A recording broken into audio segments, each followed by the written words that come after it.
ವಿವಿಧ ಸಂಘ ಸಂಸ್ಥೆಗಳ ಸಹಯೋಗದೊಂದಿಗೆ ಬೈಂದೂರಿನ ಜೆಎನ್ಆರ್ ಹಾಲ್ನಲ್ಲಿ ಇಂದು ಆರಂಭಗೊಂಡಿರುವ ಹಲಸು ಮತ್ತು ಕೃಷಿ ಮೇಳ ಮೊದಲ ದಿನವೇ ಸಾರ್ವಜನಿಕರ ಅಪಾರ ಗಮನ ಸೆಳೆಯುವಲ್ಲಿ ಯಶಸ್ವಿಯಾಗಿದೆ.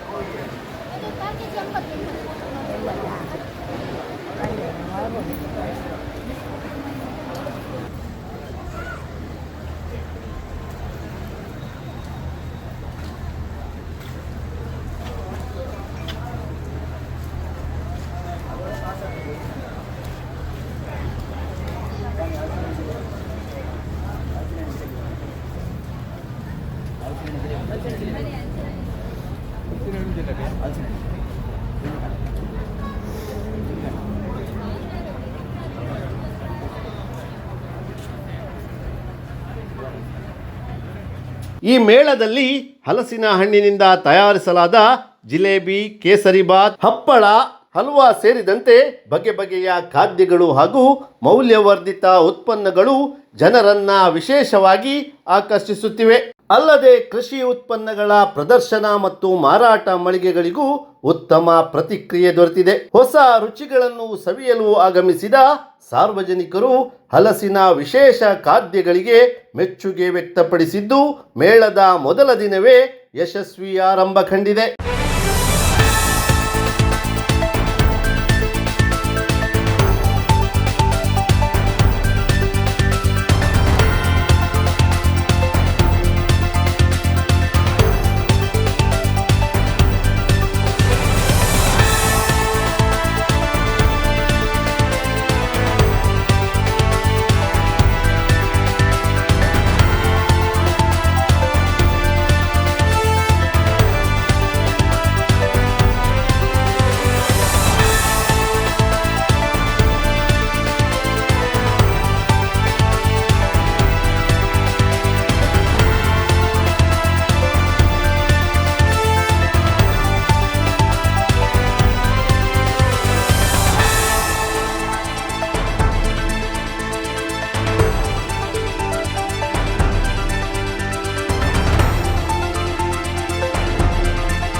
ಬದಲಿಗೆ ಹರ್ಬಲ್ ಬೇಸ್ ಎಳ್ನೀರು ಅದು ಕೆಂಪಲ್ಲಿ ಮಾಡಿದ್ದಾರೆ.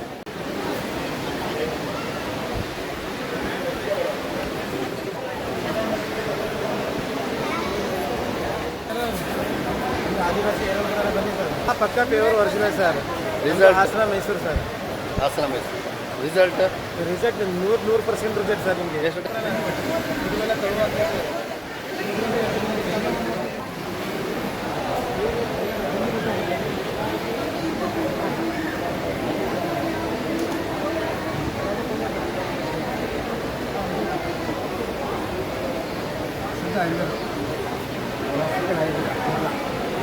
ಎಲ್ಲವ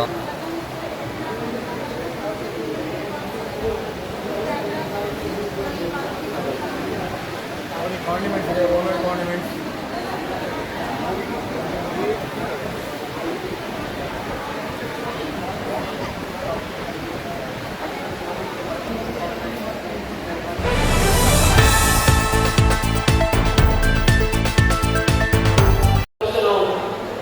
ಈ ಒಂದು ಆಯೋಜನೆ ಮಾಡ್ತಾ ಇದ್ದಾರೆ. ರೋಟರಿ ಕ್ಲಬ್ ಹಾಗೂ ಬೈಂದೂರು ಉತ್ಸವ ಸಮಿತಿ ಹಾಗೂ ರೈತ ಬಳಗ ದ್ವಿತೀಯ ವರ್ಷದ ಹಲಸು ಮೇಳ ಕೃಷಿ ಮೇಳಕ್ಕೆ ನಮ್ಮೆಲ್ಲರಿಗೂ ಮತ್ತೊಮ್ಮೆ ಸ್ವಾಗತಿಸಿಕೊಳ್ತಾ ಇದ್ದೇವೆ. ವಿಶೇಷವಾಗಿ ಈ ಒಂದು ಹಲಸು ಮೇಳ ಕೃಷಿ ಮೇಳ ನಾವು ಜೂನ್ ತಿಂಗಳಲ್ಲಿ ಪ್ರಾರಂಭಿಸ್ತಾ ಇದ್ದೇವೆ. ಮಳೆಗಾಲದ ಪ್ರಾರಂಭದಲ್ಲಿ ನಾವು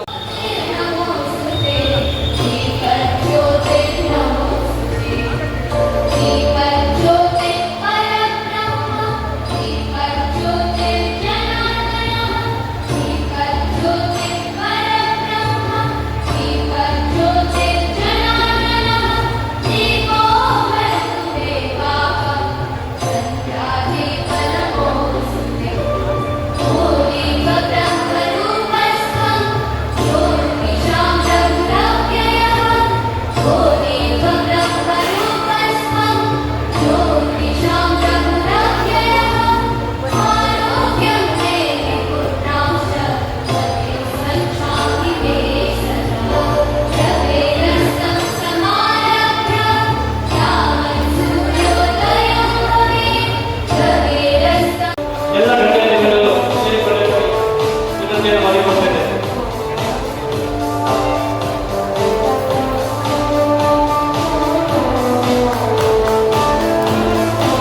ಹಲಸಿನ ಹಣ್ಣನ್ನು ಕಟ್ಟು ಮಾಡುವ ಮುಖೇನ 2ನೇ ವರ್ಷದ ಹಲಸುಗಳ ಕೃಷಿ ಮೇಳವನ್ನು ಉದ್ಘಾಟನೆ ಮಾಡಿದಂತ ಶ್ರೀ ಸುರೇಶ್ ಶೆಟ್ಟಿ ಅವರು ಇಲ್ಲಿಗೆ ಉದ್ಘಾಟನೆ. ಈ ಒಂದು ಹಲಸು ಮೇಳ ಈ ಕಾರ್ಯಕ್ರಮ 2ನೇ ವರ್ಷಕ್ಕೆ ನಮ್ಮ ಮೈಸೂರಿನಲ್ಲಿ ಪದಾರ್ಪಣೆ ಮಾಡ್ತಾ ಇದ್ದೇವೆ. ರೈತರಿಗೆ ಪೂರಕವಾದ ಮಾರ್ಕೆಟ್ ಅನ್ನ ಒಂದು ವ್ಯವಸ್ಥೆಯನ್ನ ಅದನ್ನ ಒದಗಿಸುವುದಕ್ಕಾಗಿ ಹಲಸು ಅಂದ್ರೆ ನಮ್ಮ ಸ್ಥಳೀಯವಾಗಿ ಮರದಲ್ಲೇ ಆಗಿ ಮರದಲ್ಲೇ ಕೊಳೆತು ಮರದಲ್ಲೇ ಬಿದ್ದು ಹೋಗುವಂತ ಒಂದು ವ್ಯವಸ್ಥೆ ಮರದ ಬುಡದಲ್ಲೇ ಕೊಳೆತು ಹೋಗುವಂತಹದ್ದು. ಕೇವಲ ಗದ್ದೆ ನಾಟಿ ಮಾಡುವಾಗ ಬೇರೆ ಬೇರೆ ಸಂದರ್ಭದಲ್ಲಿ ಹಲಸಿನ ಒಂದಷ್ಟು ಪದಾರ್ಥ ಹಲಸಿನ ಹಣ್ಣನ್ನು ಕೊಯ್ಕೊಂಡು ತಿನ್ನುವಂತಹದ್ದು. ದಾನೆ ಏನು ಬರ್ತದೆ ಅದನ್ನ ಪದಾರ್ಥಕ್ಕೆ ಹಾಕೊಂಡು ತಿನ್ನುವಂತಹದ್ದು ಒಂದು ವ್ಯವಸ್ಥೆ ಇತ್ತು ಹಿಂದೊಂದು ದಿನ. ಇವತ್ತು ಹಲಸಿನ ಬೇರೆ ಬೇರೆ ಖಾದ್ಯಗಳನ್ನ ನೋಡಿದ್ರೆ ಹಲಸನ್ನ ಯಾವ ರೀತಿಯಾಗಿ ಮಾರ್ಕೆಟ್ ಮಾಡ್ತಾ ಇದ್ದಾರೆ ಅಂದ್ರೆ ಅದು ವ್ಯವಸ್ಥಿತವಾದ ಕೃಷಿಯಲ್ಲಿ ಇವತ್ತೇನು ಮಾವನ್ನ ತೆಂಗನ್ನ ಅಡಿಕೆಯನ್ನ ನಟ್ಟು ಬೆಳೆಸಿ ತೋಟ ಮಾಡ್ತಾ ಇದ್ದಾರೆ. ಮುಂದಿನ ದಿನಗಳಲ್ಲಿ ಹಲಸಿನ ಗಿಡದ ಒಂದು ತೋಟವನ್ನು ಮಾಡುವ ಮಟ್ಟದಲ್ಲಿ ಇವತ್ತು ಅದನ್ನ ಬೆಳೆಸ್ಕೊಂಡು ಬರ್ತಾ ಇದ್ದಾರೆ. ಇದೊಂದು ಸಂತೋಷದ ವಿಷಯ. ಕೇವಲ ಭತ್ತ ಬೆಳೆಯುವಂತಹದ್ದು, ನೆಲಗಡಲೆ ಬೆಳೆಯುವಂತಹದ್ದು, ತೆಂಗಿನಕಾಯಿ ಬೆಳೆಯುವಂತಹದ್ದೇ ಒಂದು ಕೃಷಿ ಅಂತ ಇದ್ದಂತ ಒಂದು ನಮ್ಮ ದೇಶದಲ್ಲಿ ನಮ್ಮ ಊರಿನಲ್ಲಿ ಇವತ್ತು ಬೇರೆ ಬೇರೆ ತೋಟಗಾರಿಕಾ ಬೆಳೆಗಳನ್ನ ಬೆಳೆಯೋದ್ರ ಜೊತೆಗೆ ಹಲಸನ್ನು ಕೂಡ ಬೆಳೆದ್ರೆ ಮನುಷ್ಯನಿಗೆ ಅದು ಕೂಡ ಒಂದು ಆದಾಯ ತರುವಂತಹದ್ದು ಅಂತ ಹೇಳಿ ತೋರಿಸುವ ಒಂದು ವ್ಯವಸ್ಥೆ ಮತ್ತು ಜನರಿಗೆ ಈ 3 ದಿನ ರಜಾ ದಿನಗಳಲ್ಲಿ ಮಾಡುವುದರಿಂದ ನಮ್ಮ ಸ್ಥಳೀಯರಿಗೂ ಒಂದು ಎಂಟರ್ಟೈನ್ಮೆಂಟ್ ಮನೋರಂಜನೆ ಕೂಡ ಇಲ್ಲಿ ಸಿಗ್ತದೆ, ಬೇಕಾದ ವಿಷಯಗಳು ಸಿಗ್ತದೆ. ಆದ್ರಿಂದ ಇದನ್ನ ನಿರಂತರವಾಗಿ ನಡೆಸಿಕೊಂಡು ಹೋಗುವಂತ ಒಂದು ಭಾವನೆ ಅವರಲ್ಲಿ ಬರಲಿ. ನಾವೆಲ್ಲರೂ ಅವರಿಗೆ ಸಹಾಯ ಮಾಡಬೇಕು ಅಂತ ಹೇಳ್ತಾ ನನ್ನ ಒಂದನ್ನು ಮಾತಾಡೋಗಿದ್ದೇನೆ. ಸಂಜೀವಿನಿ ಮಹಿಳಾ ಉದ್ಯಮಿಯಾಗಿ ಹೊರಹೊಮ್ಮೆಂದು ಒಂದೆಡೆ ದಿನದ ಬದುಕು ದೂಡಬೇಕಾದ ಅನಿವಾರ್ಯತೆ, ಇನ್ನೊಂದೆಡೆ ಕುಟುಂಬದ ನಿರ್ವಹಣೆ ಹಾಗೂ ಹೊಣೆಗಾರಿಕೆ, ಮನೆಗಳನ್ನು ತಾವು ಉದ್ಯಮಿಯಾಗಿ ಬದುಕು ಕಟ್ಟಿಕೊಂಡ ಬಗ್ಗೆ ಸ್ಫೂರ್ತಿದಾಯಕವಾದದ್ದು ಹಲಸಿನ ಹಣ್ಣಿದೆ. ಮೌಲ್ಯವರ್ಧನ ಮೂಲಕ ಹೊಸ ಉತ್ಪನ್ನವಾಗಿ ಮಾರುಕಟ್ಟೆಗೆ ಪರಿಚಯಿಸಿದ ಸಾಧಕಿ ತಾವಾಗಿದ್ದೇವೆ. ಹೊರಗಿನಗಳಲ್ಲಿ ಹಲಸು ಮೇಳಗಳಲ್ಲಿ ಭಾಗವಹಿಸಿ ಹಲಸಿನ ಅನೇಕ ಮೌಲ್ಯವರ್ಧನೆ, ಹಲ್ವಾ, ಪಾಯಸ, ಬೀಜ, ಅವಲಕ್ಕಿ, ಮೈಸೂರು ಪಾಕ್, ಹಪ್ಪಳ, ಉಪ್ಪಿನಕಾಯಿ, ಚಿಪ್ಸ್, ದೋಸೆ ವಡೆ, ಗೋಳಿ ಬಜೆ ಇನ್ನಿತರ ಹಲಸಿನ ಉತ್ಪನ್ನಗಳನ್ನು ಇವರು ಸನ್ಮಾನ ಕಾರ್ಯದಲ್ಲಿ ತೊಡಗಿಸಿಕೊಳ್ಳಬೇಕಾಗಿ ಮನವಿ ಮಾಡಿದರು.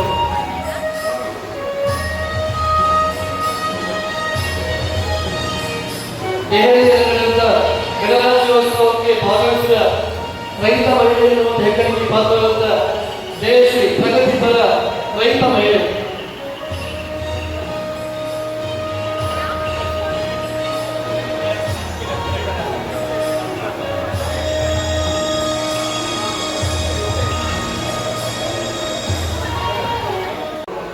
ಹಲಸು ಮೇಳ ಮತ್ತು ಬೇರೆ ಬೇರೆ ಕಾರ್ಯಕ್ರಮ ನಂಬಿಕೊಂಡು ಈ ಭಾಗದಲ್ಲಿರುವಂಥ ರೈತರಿಗಿರ್ಬೋದು, ಗ್ರಾಹಕರಿಗಿರ್ಬೋದು ಒಂದು ಅವಕಾಶವನ್ನು ಮಾಡಿಕೊಳ್ಳುವಂಥ ಕೆಲಸವನ್ನು ರೋಟರಿ ಕ್ಲಬ್ ಅವರು ಮಾಡಿದ್ದಾರೆ.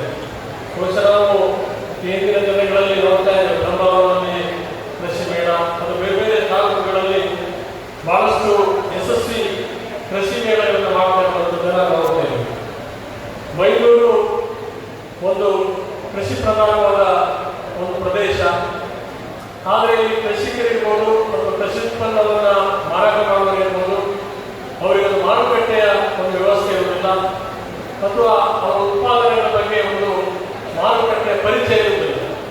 ಬಹುಶಃ ಇಂಥ ಒಂದು ಕಾರ್ಯಕ್ರಮವನ್ನು ಕಳೆದ 2 ವರ್ಷಗಳಿಂದ ಇಲ್ಲಿ ಸಂಯೋಜನೆ ಮಾಡುವುದರ ಮುಖಾಂತರ ಇವತ್ತು ಎಷ್ಟೋ ಕಡೆ ಇವತ್ತು ಕೃಷಿ ಉತ್ಪನ್ನಗಳನ್ನು ಮಾಡ್ತಾರೆ, ಅವರಿಗೆ ಮಾರುಕಟ್ಟೆ ಇರುವುದಿಲ್ಲ.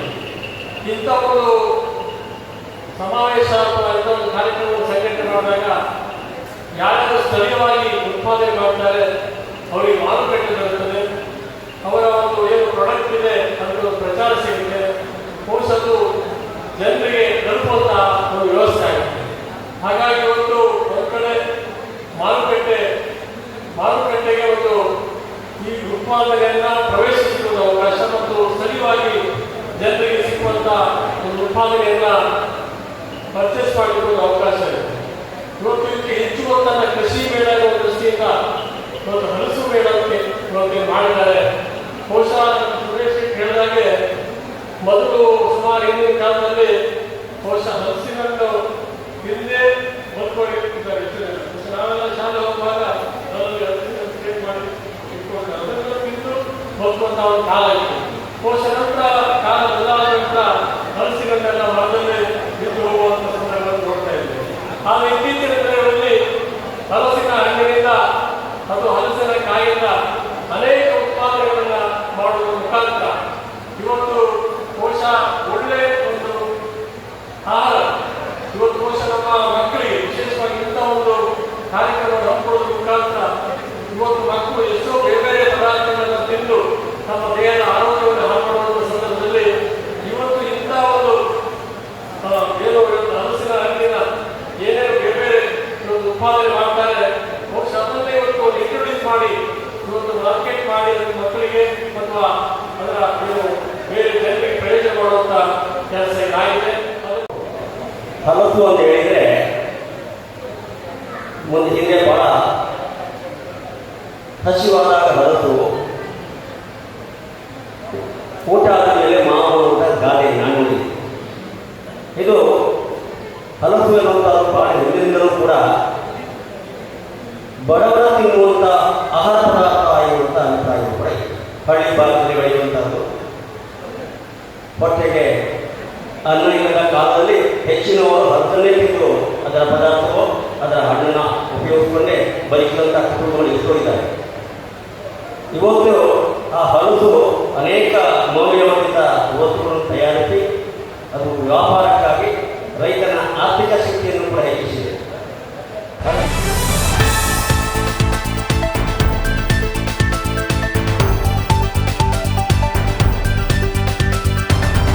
ವರಲಕ್ಷ್ಮಿ ಚಾರಿಟೇಬಲ್ ಟ್ರಸ್ಟ್, ಕಂಬಲಕೋಣೆ ರೈತರ ಸೇವಾ ಸಹಕಾರಿ ಸಂಘ ನಿಯಮಿತ ಒಪ್ಪಂದ, ರೈತ ಬಳಗ, ಸಮಷ್ಟಿ ಪ್ರತಿಷ್ಠಾನ ಈ ಎಲ್ಲ ಸಂಘ ಸಂಸ್ಥೆಗಳು ಸೇರಿ ಬೈಂದೂರಿನಲ್ಲಿ ನಡೆಸ್ತಾ ಇರುವಂಥ 2ನೇ ವರ್ಷದ ಈ ಅದ್ದೂರಿ ಹಲಸು ಮತ್ತು ಕೃಷಿ ಮೇಳದ ಈ ಉದ್ಘಾಟನಾ ಸಮಾರಂಭದ ಕೊನೆಯ ಹಂತದಲ್ಲಿ ನಾವಿದ್ದೀವಿ. ವೇದಿಕೆಯಲ್ಲಿರುವಂಥ ಇವತ್ತಿನ ಕಾರ್ಯಕ್ರಮವನ್ನು ನಾವು ಉದ್ಘಾಟಿಸಿರುವಂಥ PS ಸುರೇಶ್ ಶೆಟ್ಟಿ ಅವರೇ, ನಾರಾಯಣ ಮಾತಿ ಜಯಶ್ರೀ ಅವರೇ, ನಮ್ಮ ಆತ್ಮೀಯ ಮಿತ್ರರು ಈ ಅಧ್ಯಕ್ಷರ ಭಾಷಣಕ್ಕೆ ಪ್ರಾರಂಭದಲ್ಲಿ ನಾನು 3 ವ್ಯಕ್ತಿಗಳನ್ನು ಈ ವೇದಿಕೆಯಲ್ಲಿ ನೆನಪಿಸಿಕೊಳ್ಬೇಕು ಮತ್ತು ಗುರುತಿಸಬೇಕಾದದ್ದು ನನ್ನ ಆದ್ಯ ಕರ್ತವ್ಯ. ಈ ಕಾರ್ಯಕ್ರಮ ನಮ್ಮ ಕನಸು. ಕಳೆದ 2 ವರ್ಷಗಳಿಂದ ನಾವು ಆಯೋಜಿಸಿಕೊಂಡು ಬರ್ತಾ ಇದ್ವಿ, ಬೇರೆ ಬೇರೆ ಸಂಘ ಸಂಸ್ಥೆಗಳನ್ನು ಸೇರಿಕೊಂಡು. ಕಾರಣ ಇಷ್ಟೇ, ಎಲ್ಲೋ ಬ್ರಹ್ಮಾವರದಲ್ಲಿ ಆಗ್ತದೆ, ಉಡುಪಿಯಲ್ಲಿ ಆಗ್ತದೆ, ಬೇರೆ ಬೇರೆ ನಗರಗಳಲ್ಲಿ ಆಗ್ತದೆ, ಆದರೆ ಬೈಂದೂರಿನಲ್ಲಿ ಇಂಥ ಕಾರ್ಯಕ್ರಮಗಳು ಯಾಕೆ ಆಗುವುದಿಲ್ಲ ಅನ್ನೋ ಕ್ವಶನ್ ಬಂದಾಗ ಯಾರಾದರೂ ಶುರು ಮಾಡುವ, ಮುಂದೆ ಅದು ಕಂಟಿನ್ಯೂ ಆಗ್ತದೆ ಎನ್ನುವಂಥ ಒಂದು ಒಳ್ಳೆಯ ಉದ್ದೇಶ ಇಟ್ಕೊಂಡು ಹೋದ ವರ್ಷ ಎಲ್ಲ ಸಂಘ ಸಂಸ್ಥೆಗಳನ್ನ ಸೇರಿಸಿ ಪ್ರಾರಂಭ ಮಾಡಿದ್ವಿ. ಬಂಟರ್ ಭವನದಲ್ಲಿ ಮಾಡಿದ್ವಿ. ಹಾಲ್ ಚಿಕ್ಕದಾಗಿತ್ತು, ಪಾರ್ಕಿಂಗ್ ಸಮಸ್ಯೆ ಇತ್ತು. ಈ ವರ್ಷ ಇನ್ನಷ್ಟು ವ್ಯವಸ್ಥಿತವಾಗಿ ಮಾಡುವಂತ ಹೇಳಿ ಜಯನಾಥ ಕಲಾಮಂದಿರಕ್ಕೆ ತಂದ್ವಿ. ಯಾವಾಗ ನಾವು ದಿನಾಂಕ ನಿಗದಿ ಮಾಡಿದ್ವೋ ಆ ದಿನಾಂಕದಿಂದ ಎಲ್ಲರನ್ನ ಒಗ್ಗೂಡಿಸಿಕೊಂಡು ಈ ಕಾರ್ಯಕ್ರಮಕ್ಕೆ ಹಗಲಿರುಳು ಓಡಾಡ್ತಾ ಇರೋರು ನಮ್ಮ ರೋಟರಿ ಕ್ಲಬ್ನ ಈ ವರ್ಷದ ಕಾರ್ಯದರ್ಶಿ ಪ್ರದೀಪ್ ಶೆಟ್ಟಿ ಅವರು.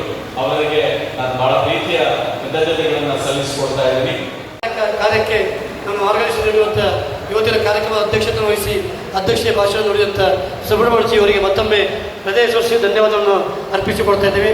ಅದೇ ರೀತಿ ನಮ್ಮ ಹಲಸು ಮೇಳಕ್ಕೆ ಕಳೆದ ವರ್ಷದಿಂದ ಬ್ಯಾನರ್ ಡಿಸೈನ್ ಅನ್ನು ಅತ್ಯುತ್ತಮವಾಗಿ ಕ್ರಿಯೇಷನ್ ಮಾಡ್ತಿರುವಂಥ ರಂಜಿತ್ ಒಪ್ಪಂದ ಈ ವರ್ಷದ JC ಒಪ್ಪಂದ ಅಧ್ಯಕ್ಷರು ಕೂಡ ಅವರು ಸ್ಪಂದನೆ ನೀಡಿದ್ದಾರೆ.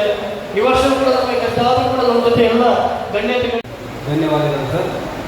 ಹಾಗೆ ಇಲ್ಲಿ ಬಂದಿರೋಂಥ ವ್ಯಾಪಾರಸ್ಥರಿಗೂ ಹಾಗೂ ಗ್ರಾಹಕರಿಗೂ ಹಾಗೂ ಮಾಧ್ಯಮ ಮಿತ್ರದವರಿಗೂ ಹಾಗೆ ಆರಕ್ಷಕ ಠಾಣೆಯವರಿಗೂ ಸಹ ಧನ್ಯವಾದಗಳನ್ನು ಅರ್ಪಿಸ್ತೀನಿ.